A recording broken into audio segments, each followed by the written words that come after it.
Assalamualaikum anak-anak semuanya. Bagaimana kabar kalian hari ini?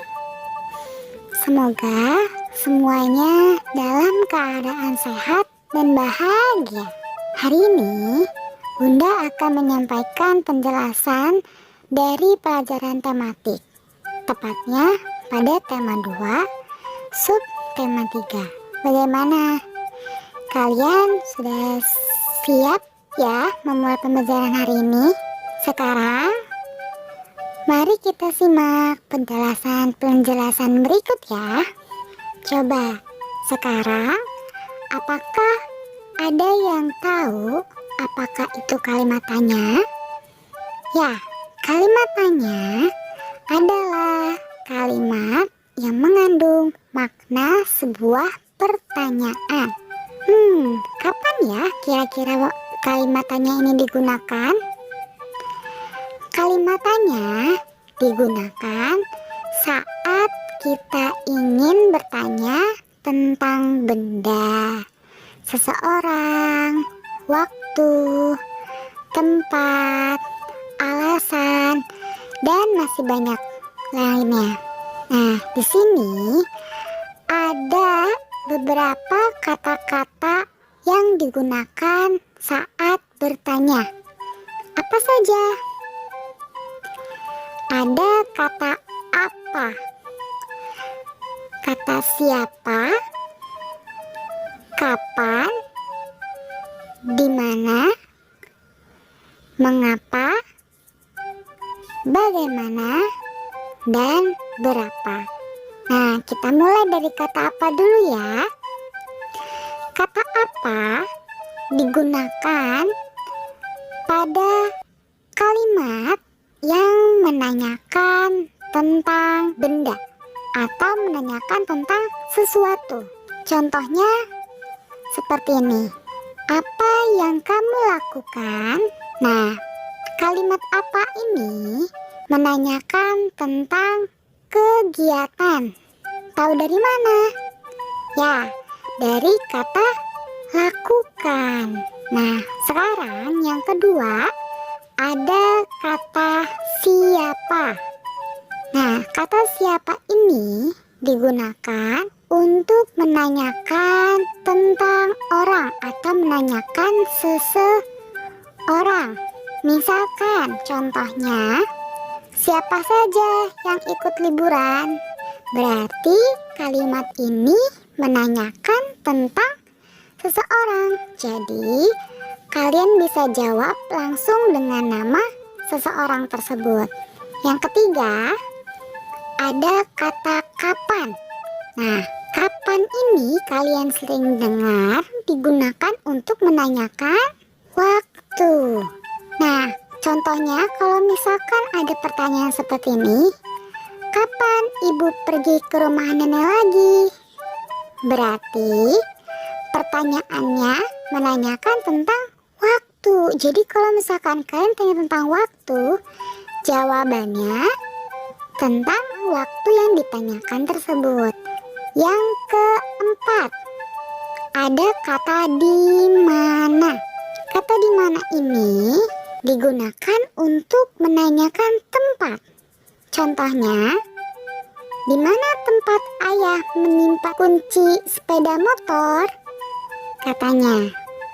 Berarti di mana tempat ayah menyimpan kunci sepeda motor? Berarti orang yang menanyakan tersebut menanyakan letak atau tempat dari kunci yang dicari oleh orang tersebut. Yang kelima, ada kata mengapa.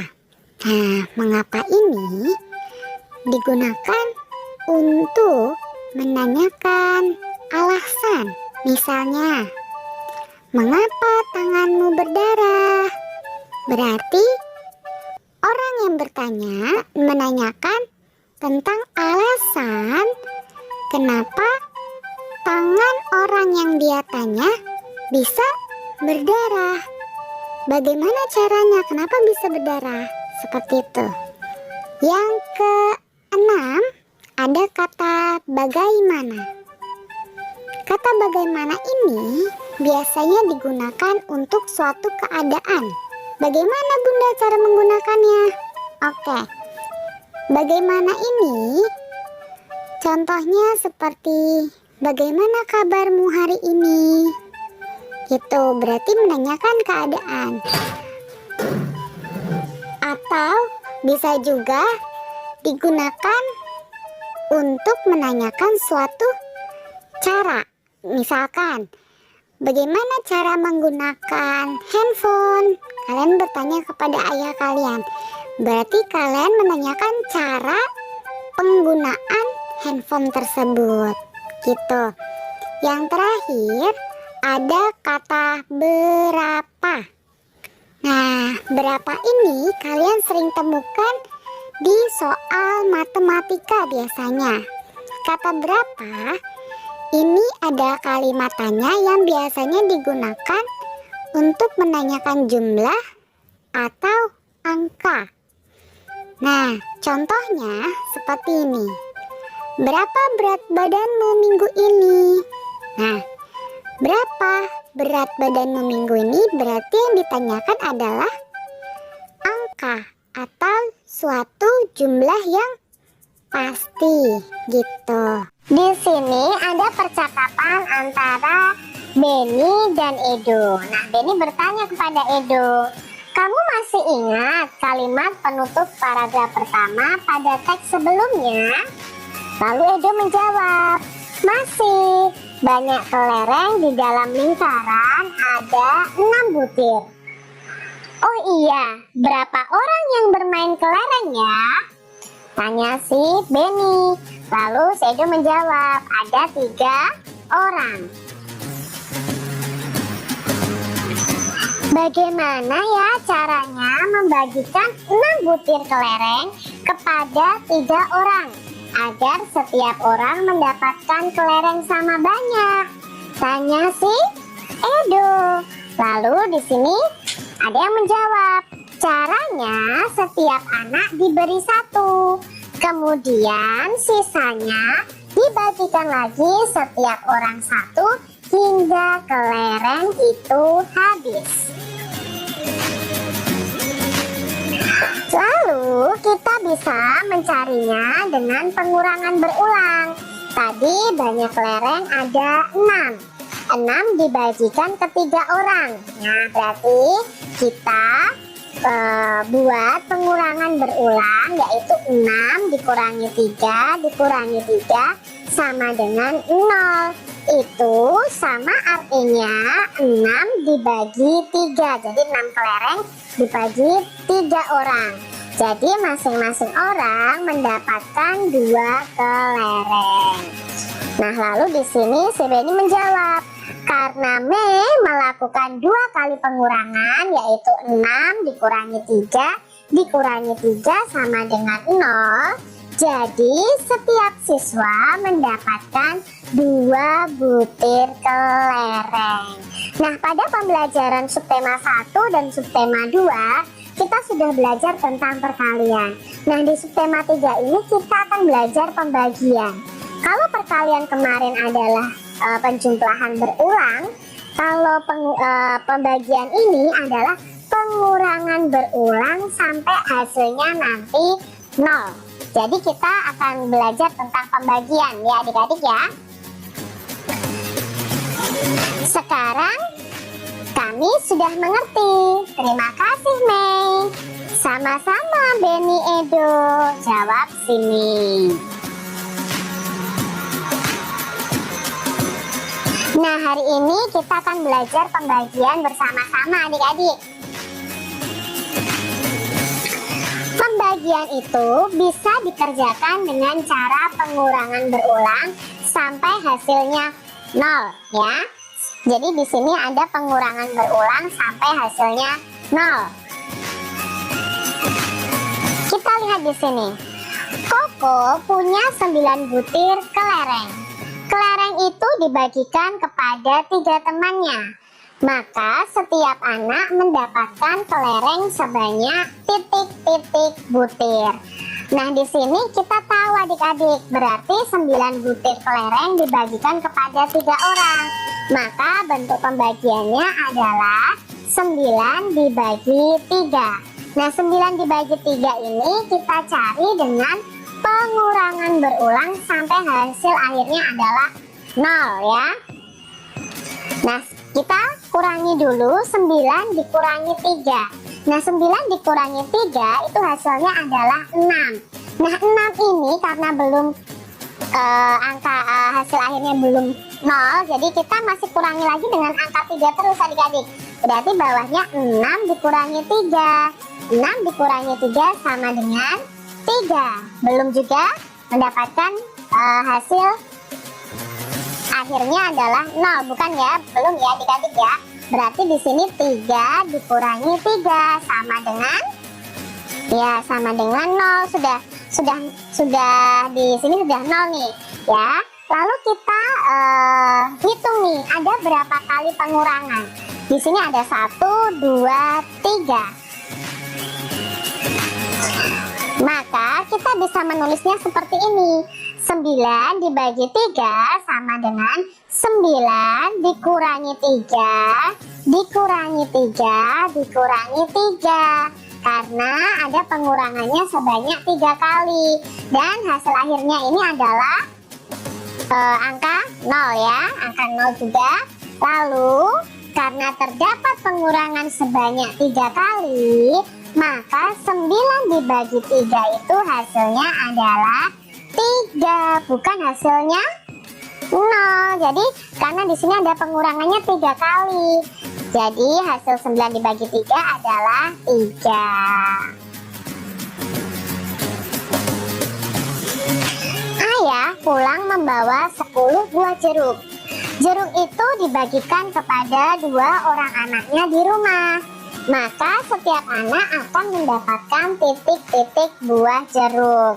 Nah, kita cari bentuk pembagiannya adalah 10 dibagi 2.